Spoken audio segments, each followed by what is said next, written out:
وہ لوگ کہ جو غیر ملکی آقاؤں کے اشاروں پر عقائد اہل سنت میں بگاڑ پیدا کرنے کی کوشش کر رہے ہیں، میں ان سے کہنا چاہتا کہ چند ٹکوں کی خاطر عقائد اہل سنت کے مسلمہ اصولوں سے غداری کرنے سے تمہیں سوائے ذلت و رسوائی کے کچھ بھی نہیں ملے گا۔ ہمارے بزرگوں نے مشکل سے مشکل، کٹن سے کٹن حالات میں دامن تھامے رکھا مجدد الفسانی کا، دامن تھامے رکھا فاضل بریلوی کا، اور الحمدللہ ان کی تعلیمات کو مینار نور سمجھا اور ان کے دامن کو تھامتے ہوئے آگے بڑھتے چلے گئے۔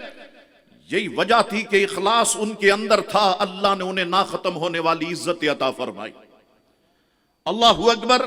حضور علیہ السلام نے فرمایا بنی اسرائیل کے 72 فرقے ہو گئے تھے اور میری امت کے 73 گروہ ہو جائیں گے، جن میں سے 72 گروہ دوزخی ہوں گے اور ایک جنتی ہوگا۔ صحابہ کرام نے عرض کی یا رسول اللہ صلی اللہ علیہ وسلم، وہ ایک یعنی جنتی گروہ کون ہے؟ آپ نے فرمایا جنتی گروہ وہ ہے جو میرے اور میرے صحابہ کے طریقے پر ہوگا۔ اللہ اکبر۔ اب دیکھیں آپ کہ بزرگان دین نے کیا لکھا اس حدیث شریف کے تحت۔ میرے مرشد پاک حضور غوث پاک رضی اللہ تعالیٰ عنہ فرماتے ہیں وَأَمَّا الْفِرْقَةُ النَّاجِيَةُ فَهِيَ أَهْلُ السُّنَّةِ وَالْجَمَاعَةِ، اور لیکن نجات پانے والا فرقہ ناجیہ اہل سنت والجماعت ہے۔ اللہ اکبر۔ آگے بڑھے۔